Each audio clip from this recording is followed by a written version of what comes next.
ఇంత పుట్ట దేశం ఇన్ని దేశాలకు భయపడుతుందా ఏంటి? ప్రపంచానికి రాజని చెప్పుకుంటున్న అమెరికాకి సలహాలు ఇచ్చేది ఈ బుడ్డ దేశం. Facebook, Google, Instagram, WhatsApp, Dell, Oracle, PayPal, Warner Brothers, Paramount Movies, New York Times, Lehman brothers.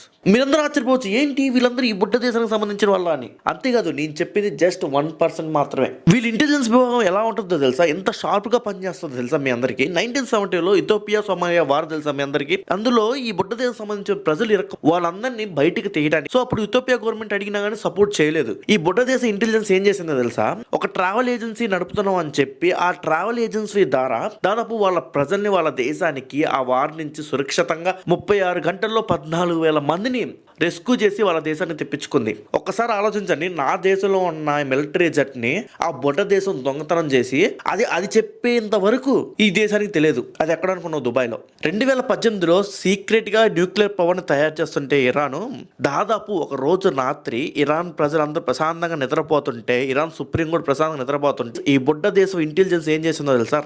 రాత్రి ఎక్కడైతే తయారు చేస్తారో ఆ వేర్ హౌస్ లోకి వెళ్ళి ఈ న్యూక్లియర్ పవర్ కు సంబంధించిన 50,000 డాక్యుమెంట్లు అండ్ 130 సీడీలు మళ్ళీ ఎవరికి కనబడకుండా వాళ్ళ దేశానికి తిరిగి వచ్చారు. తర్వాత రోజు పొద్దున ఇరాన్ సుప్రీం లీడరు లెగిసి అబ్బా కాఫీ తల మండిపోతుంది అంటుంటే, breaking news, Iran nuclear power తయారు చేస్తుంది న్యూస్ వచ్చి సుప్రీం షాక్ అయిపోయాడు. ఇంతకీ ఆ బుడ్డ దేశం ఏదంటారా? కామెంట్ బాక్స్ లో కామెంట్ చేయండి, చూద్దాం ఎంతమంది కరెక్ట్ గా చెప్తారో.